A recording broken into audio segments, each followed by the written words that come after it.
وأشهد أن لا إله إلا الله وأشهد أن محمد رسول الله. السلام عليكم ورحمة الله. السلام عليكم ورحمة الله.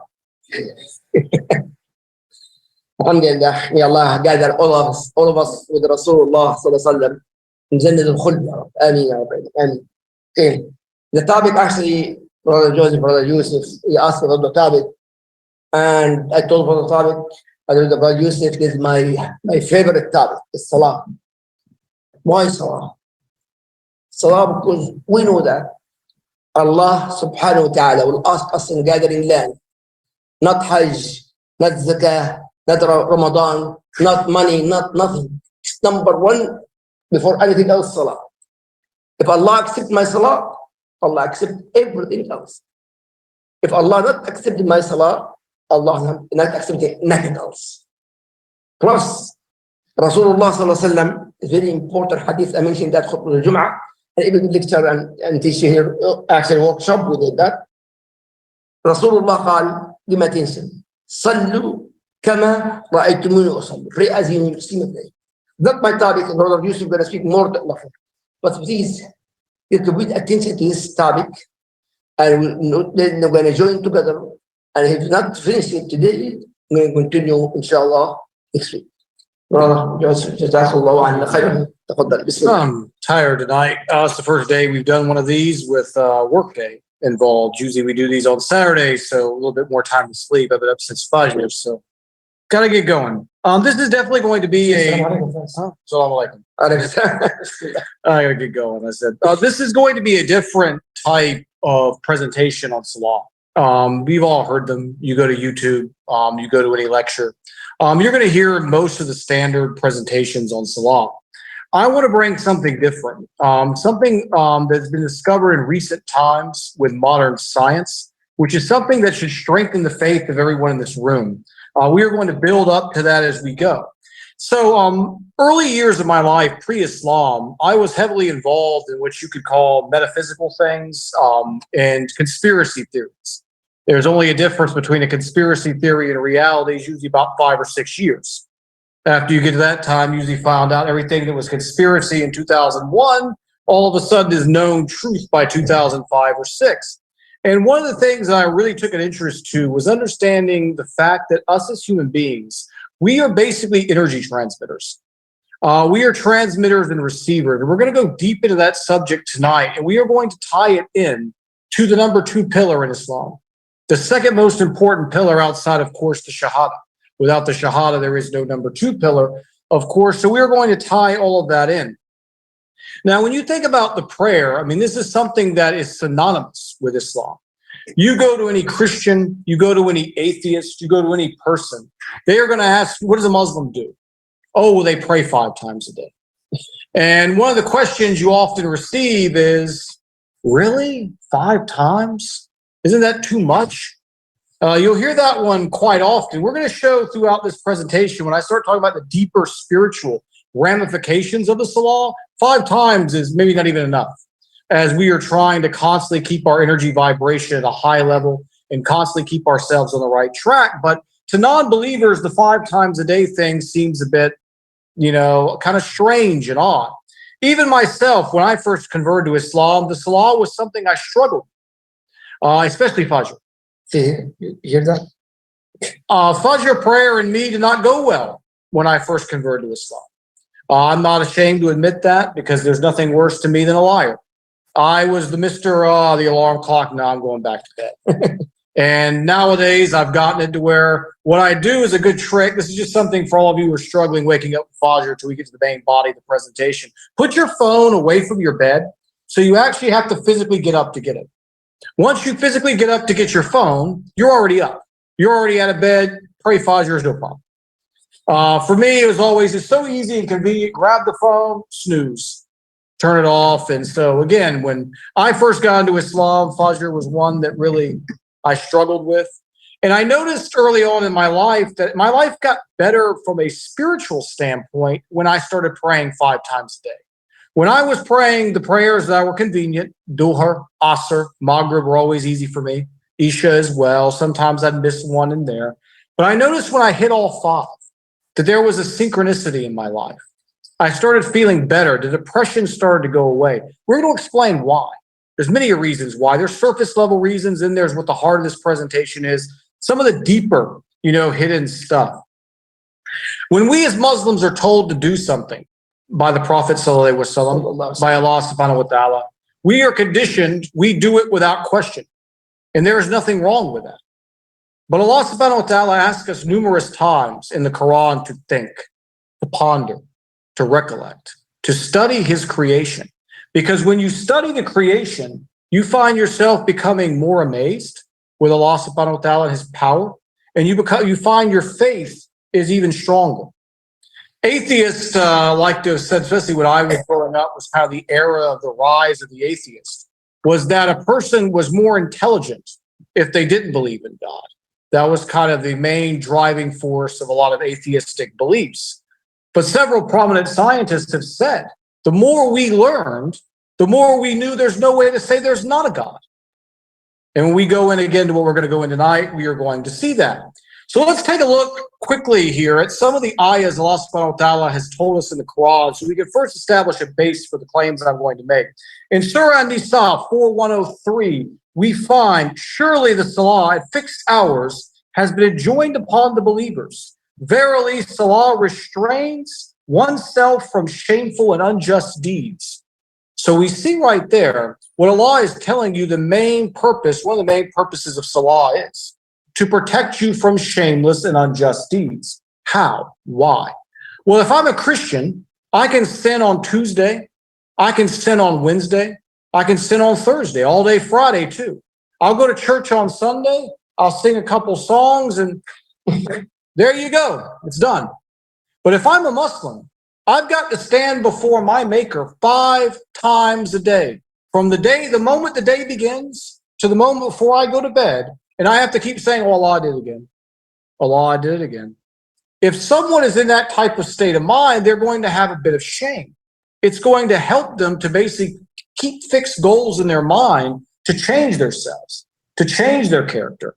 I can't keep going to Allah with the same filthy sins I did the previous times before. I'm going to have a motivation to change for self-improvement. So we're seeing it's being established here. We see again in Surah 29:45, a human being is created weak and can be deviated from righteousness very easily without seeking help from Allah. So again, we see another one of these ayahs that's talking about the constant need for that reassurance, for that reminder, for us to establish that relationship with our Creator.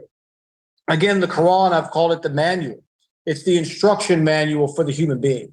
It's the instruction manual for how we solve our problems and how we live our lives. But is there something deeper going on here? Besides just pondering, honoring Allah, is there something metaphysical, spiritually, that's taking place in the body when we go through salah?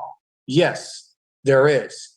I was aware of this, as I said, I was into conspiracy theories, I was in energy and vibration from quite an early age. And then I found that there was a gentleman by the name of Dr. Musaro from Japan. And what he had done in 2019 was he laid out water.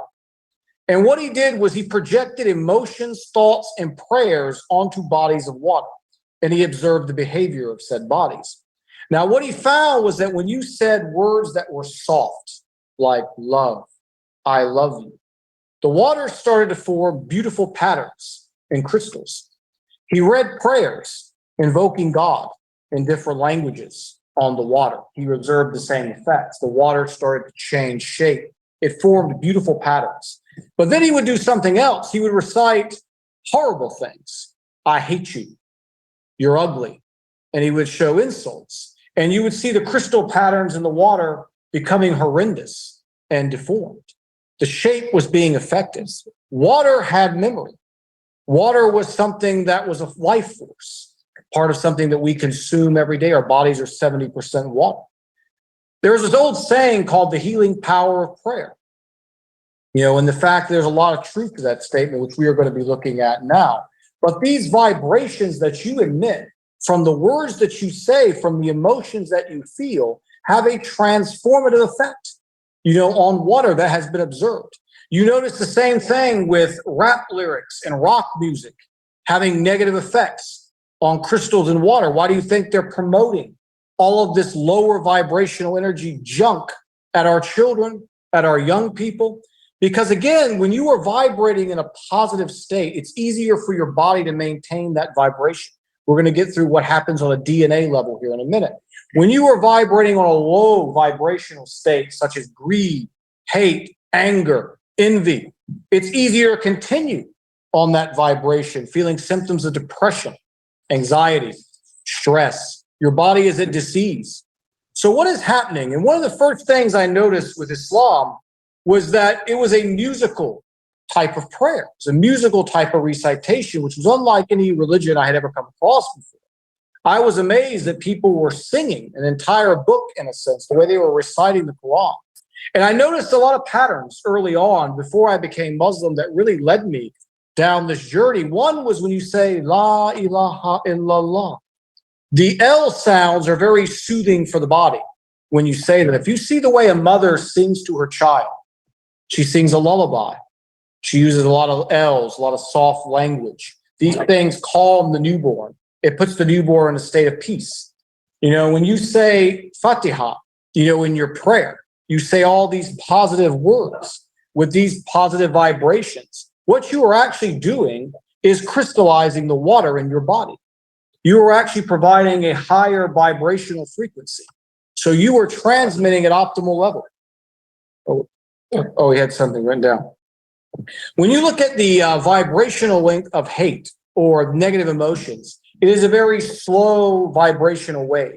When you look at vibration of love, trust, and positive emotions, you see a much more tighter, wave band, which actually has been proven. And you can research this. Don't just take me at my word. Scientifically, it activates more of our DNA. When we are happy and we are in a positive state, we are better people.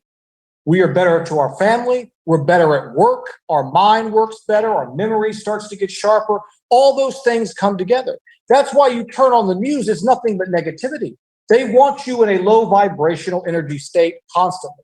They want you afraid of your neighbor. They want you hating your country, hating this person, hating that person, thinking the world's never been worse. Every time you turn on the news, you think somebody's shooting somebody in New York every single second of the day. I mean, they are shooting people, unfortunately, up north, but not like that much. But it is, again, constantly about, keeping you about keeping you in this lower energy vibrational state. So when you're commanded by your creators, we go back to those two ayahs, here we see basically talking about the fixed hours and have been basically enjoined on the believers to restrain oneself from shameful and unjust deeds. And then you see the other ayah talked about us being weak, and we need that constant communication. So what you are doing by doing this 5 times a day at fixed times, we'll talk about that here in a minute, you are basically keeping your vibrational state as high as possible. You're keeping yourself at optimal level if you have true intention in your heart.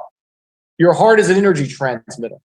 You ever walked into a room and you immediately felt comfortable around the people there? Or have you ever walked in a room and immediately felt, I don't feel so comfortable? You are picking up subconsciously the negative or positive emotions of the people around you. Your heart is transmitting this energy constantly. You go into prayer with positive intent, the right heart, the right mentality. It will have a transformative effect on your body, mind, and soul. And again, these are things that have just been discovered in the last few decades. Allah subhanahu wa ta'ala asked us to pray 5 times a day, 1,400 plus years ago. And of course, the surface level reasons I covered all make sense. But now we're learning even more of the depth. And one of the things that will come from that is you will hear people saying, oh, it's pagan, rituals. Because we pray at the sunrise, the Fajr. We pray at the sunset, the Maghrib. We pray in the middle of the night. We pray at the sun's middle point in the sky at Dhuhr. They say these are pagan practices. The difference between a pagan and a Muslim is a Muslim understands the creation has rules. The creation has benefit, but we worship the Creator. The pagan worships the creation. That's the main fundamental difference. So you hear a lot of times in the debate community, Christians will throw accusations, atheists say, oh, look, it's a pagan practice. They're praying on the solar cycles. Well, yes, we are. because Allah subhanahu wa ta'ala wants us to live a certain way. He wants us to flow harmoniously with his creation. By being up at Fajr, they've done studies on this one. Some top bodybuilders, they trained right around the time of the sunrise. They found that male testosterone peaks in those times of day. Arnold Schwarzenegger, one of the top bodybuilders of all time, famous actor, he trained during that period of time. We wake up early. There's an old saying, the early bird gets the egg. You know, we get up at the sunrise. We feel the rush of power. We start our day with positivity. They're sleeping till 10, 11 o'clock, you know, at night, in the afternoon, in the morning. You know, we are up. You know, duha, we honor the sun again. We honor our day, middle point of the day. We've had a tough morning. We got to work. We could settle down, sit there. And one of my favorite prayers is duha, because I've gone about 5 or 6 hours, stressed in the office. Mornings are always the worst. You got those meetings. I can separate myself from that, get my vibration back to Allah subhanahu wa ta'ala. You know, Asr's always kind of, for me, the prayer right before I'm going to go home. You know, I've kind of formed a relationship, you know, with each one of these salah. But again, the point is that we are given those fixed times because Allah subhanahu wa ta'ala wants us to live harmoniously with the creation. There's even a whole science behind praying on earth, something that we unfortunately don't do in the modern world. Original Muslims, they prayed on the earth. The earth has a vibration. The earth transmits energy. We as human beings are meant to touch the earth. We are meant to be living in the earth, not living in coffin apartments, surrounded by electronic gadgets and flat screen TVs and air conditioning. We are meant to walk in the creation, to feel and touch and breathe natural air and all those things that we are missing out on. Did you have anything you want to add, Alex? Actually, the ayah mentioned in the beginning of Surah Al-Nisa, the ayah started from the war. Prophet Muhammad sallallahu alaihi wasallam, he went to the war. And even inside the war, normally there's enemy, and the Sahaba, Prophet Muhammad sallallahu alaihi wasallam. But when the time come of the Salah, stop everything. Allah said, part of the ayah, إِنَّ الصَّلَاةَ كَانَتْ عَلَى الْمُؤْمِنِينَ كِتَابًا مَوْقُوتًا. Salah, Allah made the Salah on time. A 5 time, on time. The ayah after that he made, إِنَّ خُلَقَ الْإِنسَانُ ضَعِيفًا. Allah created us as weak. Then for example, he saw Salah al-Fajr. How many people come from Salah al-Fajr to the masjid, for example? How many, regardless, maybe the house is far away. When you wake up at home with your family, husband, wife, kids, how many among us make up your whole family praying jama'ah if you are far away? That's why we are weak. And something very important is about the beach, by the way. The first PhD, by the way, my work actually is geology. And my PhD actually groundwater contamination in South Florida. I was diving with my son, Abdurrahman. So diving 70 feet under the Atlantic Ocean, Florida. 70 feet. But when my company was called, you believe it or not, brother, just subhanallah, Rabbil Alameen, because I didn't know I'm going to die. Get some sample. But at the same time, Asr came. I prayed over in the office. Oh, Rahim, you have to go to you have some samples, sand samples. My job, sand samples, beach nourishment inside of Florida. I have no choice. And dive, and the Asr came. I have helmets whose my job to get sand samples. The Asr came. As I said, of course, under the ocean, 75 feet. The sign language. I say, I'm going to pray to God and wait for him. Of course, I have a helmet and also sand. I have sand with me. Wallahi, brother, I was sitting in the big rock, the coral reef like this. In the beginning, Allahu Akbar, Allahu Akbar. I make adhan with bird like this. Make adhan. Allah is my witness, brother. I mentioned this before, maybe somebody online, YouTube, you find this. The fish normally around us, with somebody in here running away, the fish. When I make adhan, the fish does this. Completely. Like staring at me. Honestly, alhamdulillah, baby shark. And believe it or not, Allah, I finished Salah, the Adhan, the fish like completely steady. I have colleagues, my friends, well, not only me, many doctors make it send samples to analyze the sand. It's my job. And then when you go out, then Asr now. I sit, of course, I have to sit in a rock, a huge coral reef. Allahu Akbar, Allahu Akbar, Asr. Allahu Akbar. In that time, it's okay to lay your Salah, Dhuhr and Asr, sometimes loud. On purpose, I make it loud also.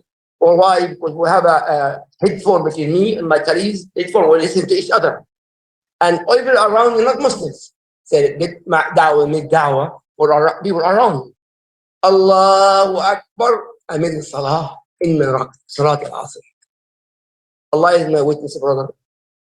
All this time, Salah, all the fish, even my friends, what happened here? No fish running around.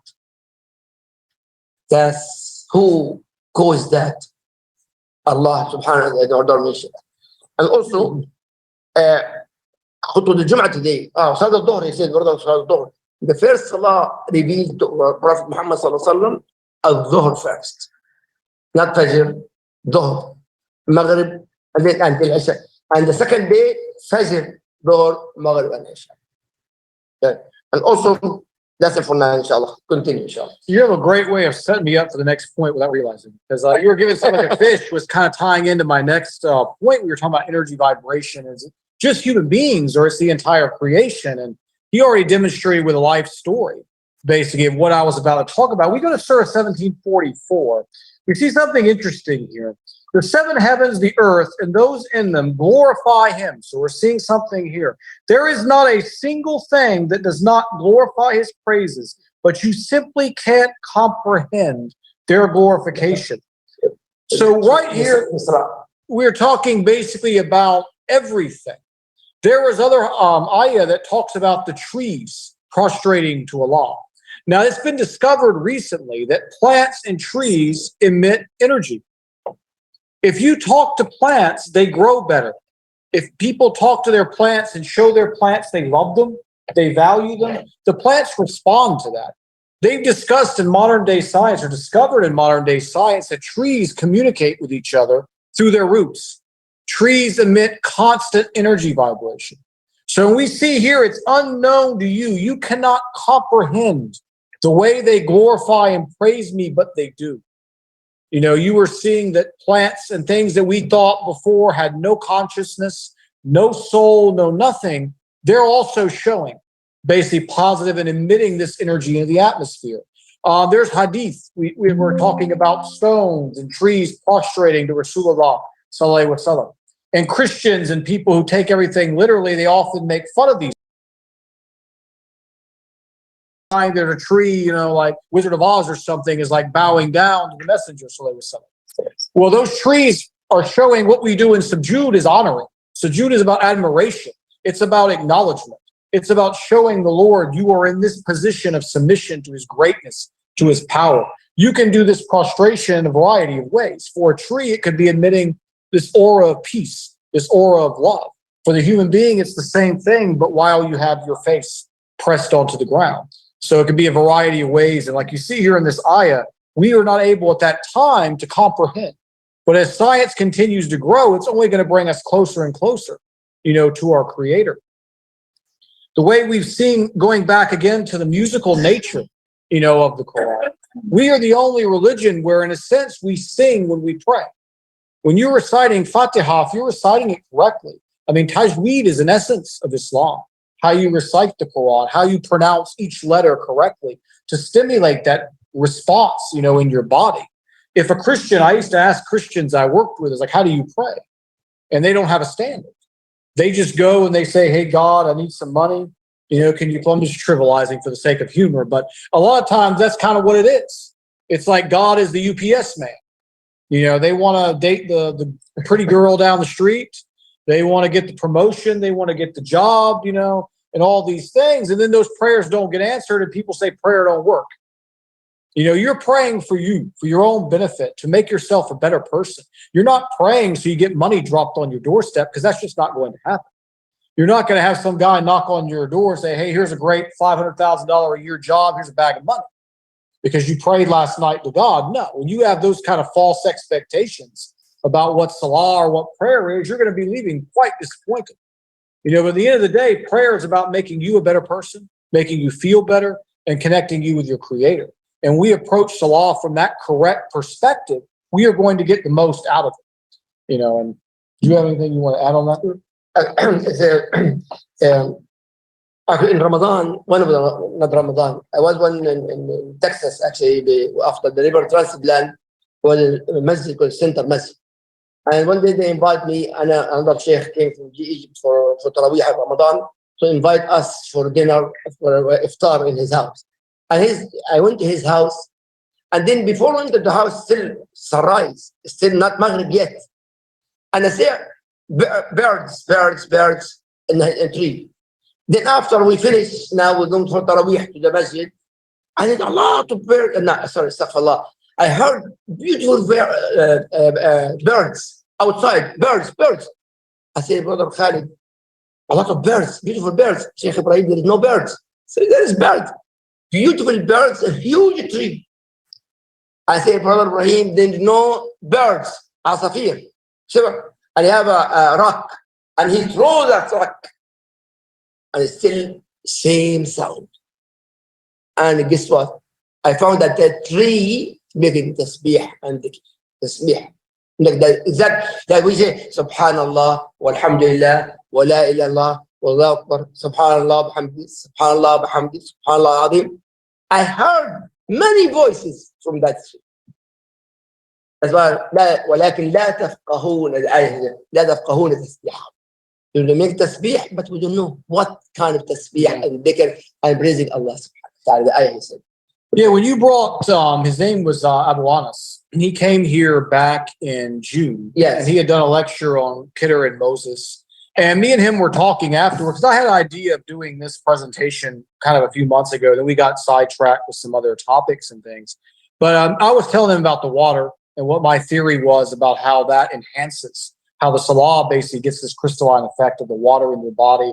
And that's why you get such a long-standing gratification from it. And he was telling me, he's like, it's amazing that you say that, because he was in a place where they were doing water purification. And there was a brother who worked there who had basically recited Quran over water and was then monitoring the pH levels and the content of the water, and was finding that the regular tap water was being turned into basically smart water after these recitations of the Quran. So the water was crystallizing and forming after having these words of love, these words of God being recited over it. So just again, one of those amazing things that they're not going to tell you on CNN. They're not going to tell you on Fox News or the rest of the circus we call public television, you know, in this country, or journalism. But these are things that are real. They make sense. And this experiments that were done in Japan, they prove that. Where you're seeing just simple words like I love you and I care for you give a positive effect to the water. You know, you imagine you take the words of God, the way he intended you to say those exact words with their deeper meanings, and you project that on the water. I mean, it's going to have a transformative effect, you know, on your body, on you. And again, we all strive for perfection, basically, as much as we can in this world. And salah is our pathway to that. As the Imam pointed out very correctly in the beginning, this is what we're judged on. You know, more so than anything, how was your salah? How did you value the salah? If you go into the salah and go, I've seen brothers, unfortunately, doing that, and they kind of just go through the motions. I mean, are you going to trigger that vibration reaction in your body? Absolutely not. Because it's, again, intention. If your intention in your heart is purification and righteousness, and you say those words with vigor and meaning, and you say them correctly, you are going to get that feeling. But if you come in, you know, and you're just kind of mumbling, you're just trying to get through the process, and you're too tired. It happens to us all. I mean, I have some prayers still to this day, you know, like that, where I have a headache, or I just got out of bed, I don't feel well, and you're kind of like, you know, you got to pray, but you're not really as up. I have less and less of those moments as I've gotten more and more into my deen, you know, that I did in the beginning, and they're hopefully go away completely, but we're all going to have a mishap here and there. But again, I hope you guys understand the main point of how much the intention and the way that we feel, affects all of this. Yeah. In fact, brother, I was sick in Dallas Hospital for years, for waiting list for liver transplant. After that, still in waiting list. I didn't even have that. But then I still have the chemotherapy. I was completely out. I can't even stand up. And then when I wake up, I asked my wife, and he said, did I pray? I just said, because I didn't pray 3 years. Why? Because I'm in the coma. Painkiller. There is no way to stand up. I can't stand up, period. I cannot stand up literally. And then say, did I pray? Can't start in Maghrib. Say, no, you cannot stand up. Say, did I pray? Wallahi, brother, Allah is the one able to do anything. I said, no, you don't pray yet. I said, get me up, carry me, I make wudu, I'm going to pray. Wallahi, Allah subhanahu wa ta'ala, she carried me, make wudu, and I stood up. The doctor told me it's impossible to wake up, to stand up. The medical doctor said, you're no way, Jose, to stand up to pray. I stood up, stand up, Allahu Akbar, Salat al-Maghrib. I praised Salat al-Maghrib, I have video for that. Salat al-Maghrib, and then I was in a coma again. So I have video for that. I read it in the beginning, the first surah, second one, Qul Huwallahu Ahad, and then Assalamu Alaikum. And not only that, standing up, not the doctor told me impossible, I will gonna walk again. But because you have intention, I want to pray. Allah will help. That إنما الأعمال بالنيات. Everything with the intention, Allah will give whatever you. Sorry about that. Oh, no worries at all. I didn't realize it was that dire for your situation before. I know you expressed some of your unfortunate things that happened in your past. But actually, good. Allah is not unfortunate. Alhamdulillah, I was sick for a long time. I have a new liver. In fact, I have a new life. Exactly. I praise Allah. Alhamdulillah, I was sick for a long time. I cannot teach, I cannot do anything. But the key, Allah made dua. A lot of people make dua for me. And this is the reason I'm here now speaking with you, brother, with Mr. Brother. Alhamdulillah. So I hope as we're kind of wrapping it up tonight, everybody could take away some of the major points that we've covered here tonight. I hope a lot of you have found this very informative because we are, again, energy transmitters. Yes. We are majority water. We are part of Allah's creation, which is a vibrational-based existence. The importance of sound can never be stated enough. And I feel sometimes in life, I mean, I'm sure most people who have reverted, especially, are going to understand what I mean, is that you feel that everything in your past life kind of trains you for your current. And all my life, basically, before Islam, when I look back on it, every single bit of it trained me for me to sit up here in front of you great people today. Because I already had a little bit of knowledge of noise because I was a safety manager. So I was seeing all the impacts that negative noise, has on you. So I often said, okay, what is positive noise? What does positive sounds impact on the body? And of course, that led me obviously to where we are today. Some of my studies I've done in the past on some of these things I talked about with energy vibration and manipulation from the media. These were things that I was studying when I was a teenager up into my 20s. And now, I mean, as a Muslim, I can see why Allah subhanahu wa ta'ala makes music halal. I mean, you understand, you get it. You understand when there's tens of thousands of people at a rock or a rap concert and all this negativity is being said in these words and they're just giving away their energy, low vibrational energy, keeping them in a low vibrational state of perpetual greed and insecurity. And you just see why the youth are becoming so lost. You start to really get it. You start to have a perspective, and you start to see again more and more how Islam is the cure. Modern world is the disease. Islam is the cure. And all you've got to do is follow what, Allah subhanahu wa ta'ala and a gentleman by the name of Prophet Muhammad sallallahu alaihi wasallam said 1400 years ago, and you will clean your life up immediately. Not necessarily immediately, but with sincere intention, inshallah, it will be very quick. When we, mashallah, alhamdulillah, we have a lot of new Muslims here. I'm so happy with that. When we say Muhammad, It's sallallahu alayhi wa sallam. Sallallahu alayhi wa sallam. Again, huh? Sallallahu. Takbir! Allahu Akbar. Yeah, question here. Yes, sir. Well, that's again from my son about why is it that, when he turns on the news, it's like I was speaking about earlier, because anxiety is tied to greed, tied to hate. It's very low vibrational energy. And again, they are trying to keep us in a suggestible state that's easy to control. I mean, I'm not going to talk about the COVID scamdemic, here too much. Obviously, we don't have much time. But when you want to study a fear campaign, there is no better example of getting people afraid, over sensationalizing, and then getting them in a suggestible state where they will be willing to do whatever you want them to do. And we've seen so many people who were wearing masks in their cars and all kinds of things that were going on during that time period. They were so afraid, just terrified, of this, because they listened and trusted this media. And like I said, you watch the media, you think humanity's never been worse, when in fact, violent crime is down across the board. The poverty level globally. I mean, the poorest American is obese.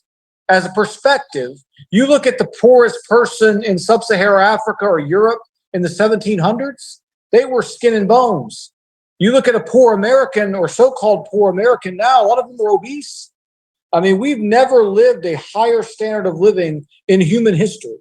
We've never had more conveniences. And yet you turn on the media, you think humanity's been the worst it's ever been. Like positive. Mm-hmm. Isn't there a hadith Muhammad said, whoever does not recite the Quran beautifully is not from us? No, hadith daif. Weak hadith. In fact, he said, should recite the Quran beautifully, as much as you can. For even though new Muslims, do your best by them. But the key, some people today, I had a talk actually after the Maghrib.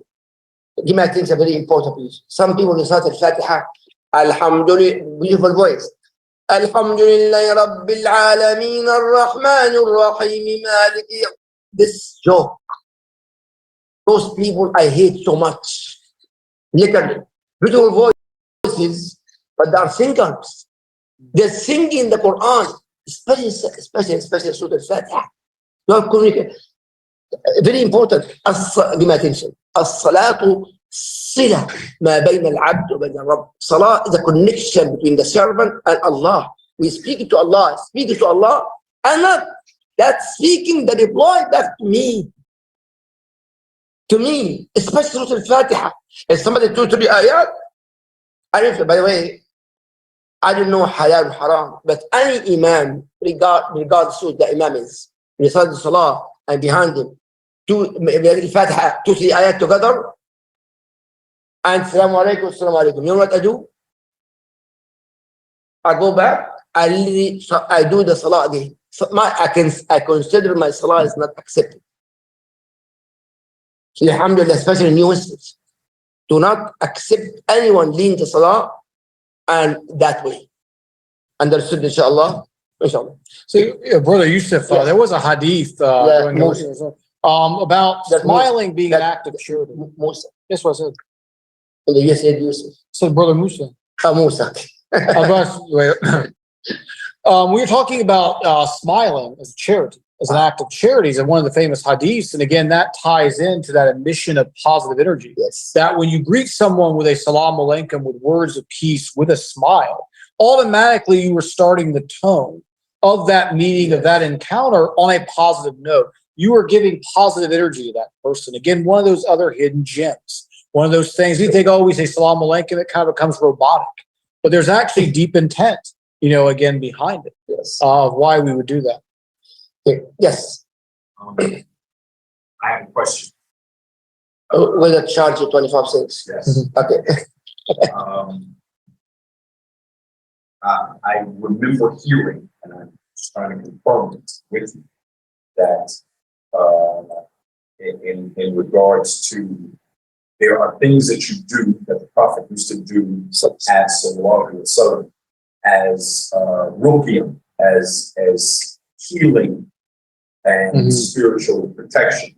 One of them was reciting the Fatiha in water or over water and drinking it. Okay. And there's another hadith where Sallallahu Alaihi Wasallam said that the food of the believer is medicine for the other believer. Correct. Eating the food.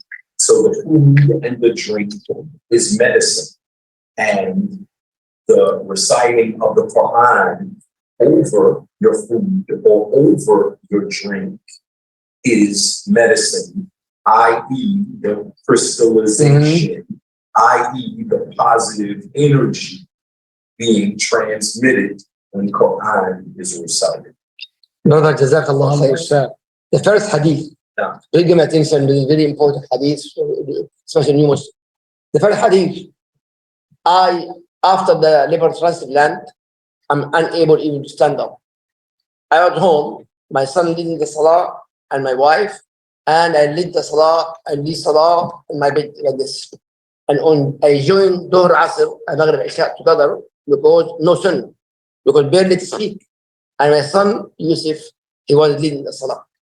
And one day I told my wife, say her name Annie, say Annie, I make ruqya, remedy for everyone, and Allah accepted the ruqya. All my intention just to pray and ruku and sujood like everybody else. There is no way. The doctors, and you have the doctor says there is no way to pray, to stand up again, pray like this. And wallahi, brother, to my wife, get this bucket of water. And she got a bucket of water front of the bathroom. She carried me like a baby, my wife. I put in a wheelchair front of the bathroom and warm water. And I make, in that water actually, I recite, in the beginning, I take the water like this from the water, Bismillah. Again, the water inside the bucket. And recite al-Fatiha. 7 times, I say, 7 times. How many times? 7. Not but hold on. Ayah. Not 2 to 3 ayah. And then I take 1 ayah, after that, water again. And with the water again. 7 times. Told my wife, carry me inside the bathroom and carry the water, the bucket of water. Another wheelchair in the bathroom, in the shower. I told my wife, go outside now, then I will take a shower. No, stay with me. I cannot be alone in the bathroom. Just, and then, but give me attention. My intention turned to pray in the masjid like everybody else. She take me to the masjid, but wheelchair. I cannot walk, period. And then, wallahi, brother, the bucket, foam water, and small water of cup, foam water, barely able to carry it. And then I make wudu from this water. Standing like this, I make wudu in this water. And then I carry this cup, I wash myself. I wash myself completely. Now when I stand up alone, there is no way, Jose, to stand up. Who said that? The doctors. Who said that? The doctor, not the doctors, not the Hayy al-Qayyum, not the Tabib. And then I want to stand up. I wish to go to the masjid. Wallahi, I said, Bismillah. I stood up alone. Alone. And then walk again. And I have a house actually in Texas, in Dallas, Fort Worth, big house. Now I walk, and I walk, I open the door, the wife waiting for me outside. And I make sujood tilawah. I stand up. I told my wife, give me a car. I have to go to the masjid. Now, in the car, wallahi, and I went to the masjid, but she refused to make me to drive. She drove. And anyway, I went to the masjid. I walked, and after that, every day walking. And after I have a dumbbells, like 5 pounds, 10 pounds, 15 pounds, I run. I start to do karate again. Surah Al-Fatiha. Jazakallah. There's a great point to it, brother. An interesting story. And you've been through a lot. And the power of Allah subhanahu wa ta'ala. I mean, it's amazing. Yes, I had a question here. It's not a question, just a comment about the Salah and how the was I was going to this. Not actually ready to my parents. So the question is everything for me, then I let Salah fail. So when I actually did 1,000, I just, because my mom invited me for Ramadan, there's a big thing back there. Everybody go there. Let me just go there. That was the 20,000. So I could go back. And I will say this again. Reminder from the man that you, Mother Imam here, brought me back to becoming to Salah. It's not easy. Yes. Waking up in the morning to pray is not easy, especially here in the United States where we want work to do the work and that. So, but it's made it easy for the past 7 years. I will say this: the Salah is Allah made it for all of us. It's the Imam always say, even me, because he knows that it's not. He said it when it's actually. So I know it's tough, but it will get easier and easier and easier. But I will say this too, because not only when we pray for it. Yes. But tell everybody what time you come here for. Every day, the brother, what's your name, brother? Nikolai. He come for Salat al-Fajr every day. Every day, Salat al-Fajr. And about 8-9 years. Inshallah. It was the man that said they don't see. The Quran is very, very important. Yes. If you are comfortable reading the English, read it. Because what I find out, every solution to a problem is the same. Agree.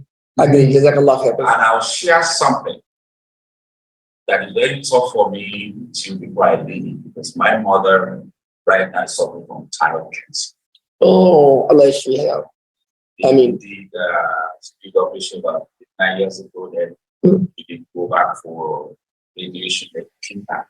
Ya Allah. They said, well, she's What is her name? Rahmatullah. Brother, very important. Let's make dua. Also, my mother-in-law, my mom, my wife's mother, she's also in cancer. His mother, and also my sister, my daughter, and also my sister in Palestine, Gaza. They are the same thing. Let's make dua together. May Allah accept the dua, inshallah. اللهم أنت الشافي يا شافي يا رب. اللهم اشفيهم شفاء لا يغادر. اللهم اشفيهم يا رب. وزيل عنهم هذا الغم يا رب. اللهم يا رب نعوذ بك من هذا المرض يا رب. اللهم نعوذ بك من السرطان يا رب. واشفي كل مريض يا رب معهم يا رب جميعا يا رب. آمين آمين آمين يا رب. جزاكم الله خيرا. طيب والله طعم. Go ahead, inshallah. Yes. The only thing that sustained me to still be in the US, not go. Yeah, go ahead. Is a verse in the Quran. When myself and my brother was crying back home in Nigeria. Oh, I can't see my mother. She can't. Oh, in Nigeria? In Nigeria. No. But somebody sent a verse of the Quran to me, and I forwarded it to him. And I'm going to read it out. Quran chapter 38. What's the word? What ayah? I think chapter 38. But tell me what's the ayah. I'm looking for it. Sad.